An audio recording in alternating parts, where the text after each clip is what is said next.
Good morning students. Once again I welcome you in your e-learning English class as we are reading Flamingo chapter 4th The Rat Trap. And guys, कल तक की reading में हमने ये पढ़ा कि किस तरह से हमारे रैट ट्रैप सेलर ने उस ओल्ड मैन के 30 का नोट चुरा लिए। उसने अपने आप को इस वर्ल्ड रूपी रैट ट्रैप में फंसा लिया। जब उसने जंगल का रास्ता लिया तो वो उस जंगल में से निकल नहीं पा रहा, लेकिन तभी उसने स्ट्रोक्स ऑफ हैमर सुनी, हथौड़े की आवाज, और वो उस तरफ चल पड़ा। So let us begin today's reading, and the paragraph is: During one of the long dark evenings just before Christmas. Guys, during one of the long dark evenings, जैसा कल बताया था कि ये दिसंबर का महीना है और दिसंबर में क्रिसमस डे भी आता है, तो ये जो बात हो रही है अब क्रिसमस से एक दिन पहले शाम की बात है। The master Smith word stand for लोहार, एंड इज हेल्पर उसका कोई भी सहयोगी जो उसके साथ काम करने में हेल्प करता होगा। सेट इन द डार्क फॉर्जी, वो अंधेरी भट्टी के पास बैठा हुआ है, अंधेरे कमरे में भट्टी के पास। Near the furnace, waiting for the pig iron, इंतजार कर रहा है किसका? पिग आयरन का। Pig iron here stand for raw iron, मतलब उन्होंने भट्टी में लोहे को मेल्ट करने के लिए या उसको रखा हुआ है ताकि उसकी बाद में निहाई अच्छे से की जा सके हैमर स्ट्रोक्स देकर। Which had been put in the fire, जिसको आग में डाला हुआ है, to be ready to put on the anvil.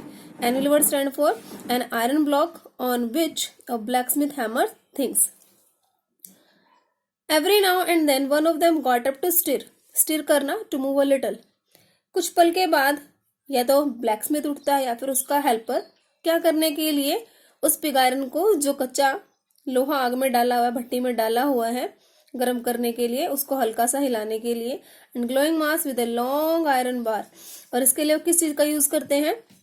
एक लंबी सी लोहे की छड़ का यूज करते हैं, जिससे वो उस रो आयरन को भट्टी में मूव करते हैं। Returning in a few moments, उसको हिलाने के बाद कुछ ही पलों में वापस आ जाते हैं, और जो वापस आते हैं भट्टी के पास है ड्रिपिंग विद पर्सपिरेशन, पानी की बूंदें यानी कि पसीना। और जब वो वापस आते हैं तो उनके पूरे शरीर से पसीना टपक रहा होता है। दो एज वॉज द कस्टम ही वोर nothing but a long shirt and a pair of wooden shoes, और जैसा कि भट्टी के पास बैठने वालों के लिए ये रिवाज है, उनके लिए कंपलसरी है कि जब वो लोग भट्टी के पास बैठेंगे तो उनको कुछ नहीं पहनना, सिर्फ लॉन्ग शर्ट पहननी है और पेयर ऑफ वुडन शूज, और काठ के यानी कि लकड़ी के जूते पहन के रखना है। All the time there were many sounds to be heard in the forge, और गाइज पूरा टाइम अब भट्टी में तरह तरह की आवाजें सुन सकते हो। द बिग बेलोज क्या होता है? Device for producing a strong blast in air. The big bellows ground and the burning of coil cracked, बड़ी बड़ी धोकनियां कराने की आवाज करती हैं और जलता हुआ लोहा चटकता है, ये सब आवाजें भट्टी के पास आती ही हैं। द फायर बॉय शॉवल्ड करना होता है पुट थ्रो शॉवल, यानी कि किसी भी चीज को किसी में भरना, ठूसना भी बोल सकते हैं। That was same word in the chapter the tiger king, जब टाइगर को गाड़ी की सीट के नीचे शॉवल्ड किया जाता है। The fire boy shovelled charcoal into the मॉ ऑफ फर्नेस, मॉ वर्ड स्टैंड फॉर माउथ, जहां पर बालन या फ्यूल वगैरह डाला जाता है। और जो आग में काम करने वाला, आग के पास काम करने वाला लड़का है, वो क्या करता है? हर बार उठता है, फावड़ा उठाता है और हमारी इस फर्नेस के अंदर फ्यूल डालता है। The fire boy shoveled charcoal into the mouth of the furnace with a great deal of clatter. Clatter word stand for loud noise. आग पर काम करने वाला लड़का फावड़े से उठाकर कोयला भट्टी के अंदर डालता है और जोर की आवाज होती है। Outside rod the waterfall, guys अब सीन बताया है कि मिल के अंदर तो ये सब चल रहा है, लेकिन मिल के बाहर क्या है? वाटरफॉल वर्ड स्टैंड फॉर जलप्रपात, झरना भी बोल सकते हैं। मिल से बाहर आवाज आ रही है एक झरने की। And a sharp north wind whipped the rain against the brick tiled roof, इसके साथ साथ तेज उत्तरी हवा ईंटों टाइलों की बनी हुई छत पर बरसात की हल्की फुल्की बूंदों की आवाज कर रही है, यानी कि हल्की फुल्की बूंदाबांदी बाहर हो रही है। It was probably on account of all this noise that the blacksmith didn't notice that a man had opened the gate and entered the forge. और शायद ऐसा ही हुआ, भट्टी की आवाज से, बाहर झरने की आवाज से, इसके अलावा बारिश की हल्का फुल्की आवाज से, शायद लोहार को, ब्लैकस्मिथ को ये पता ही नहीं चल पाया कि किसी इंसान ने गेट को ओपन किया है और वो मिल के अंदर एंटर कर चुका है। और मिल के अंदर एंटर किया until he stood close up to the furnace, यहाँ तक कि वो बिल्कुल भट्टी के पास आकर भी खड़ा हो गया है।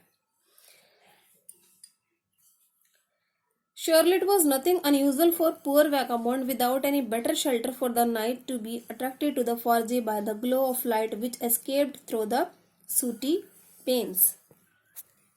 सूटी word stand for covered with suit, मतलब कालिक भरा हुआ। कई बार ये होता है जिन जगहों पर हम आग जलाते हैं तो उसके आसपास का एरिया, दीवार हो, कोई विंडो पेन हो, ये सब काले हो जाते हैं।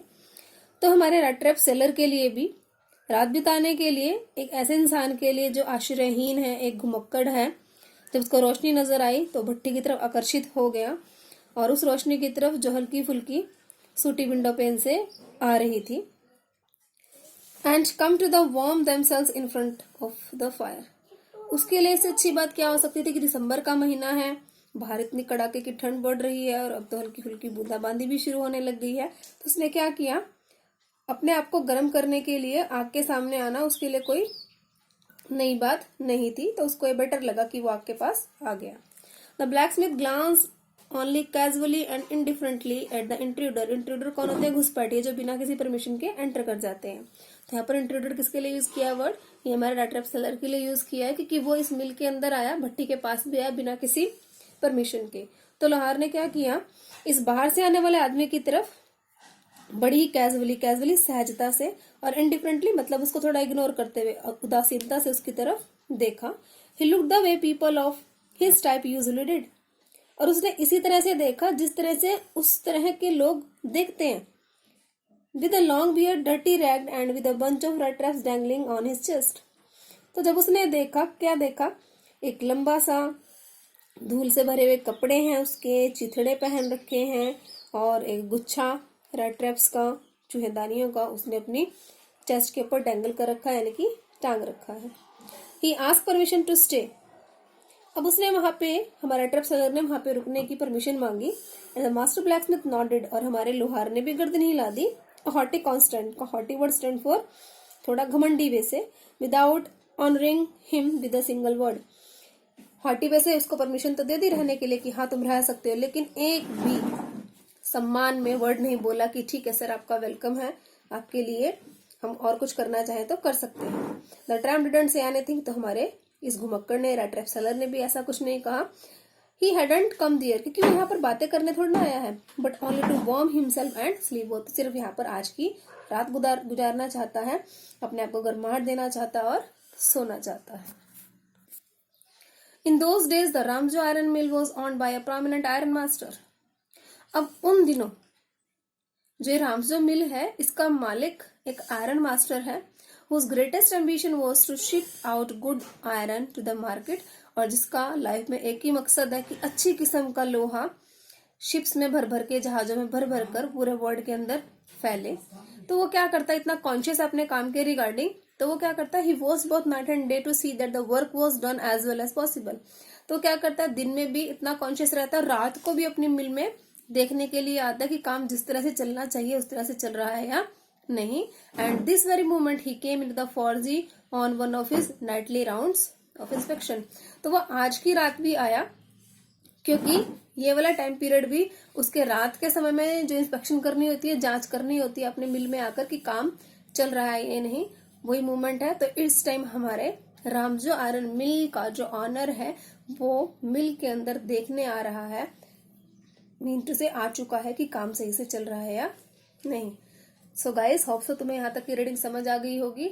हमें इस चीज को ध्यान में रखना है, ब्लैक स्मिथ अलग पर्सन है जो मिल में काम करता है, और आयरन मास्टर गॉट इट जो अब आएगा वो कौन है, मिल का मालिक है। प्लस इसके साथ हमें ये भी ध्यान में रखना है कि जो हमारा ओल्ड मैन था वो भी कभी इस रामजो मिल में काम किया करता था। अपने पहले टाइम में ये मिल बहुत फ्लरिश थी, लेकिन आज जिसका नया ऑनर बन चुका है हमारा आयरन मास्टर, उसकी एक एम्बिशन है कि वो इसको वेल फ्लरिश करना चाहता है। Thank you.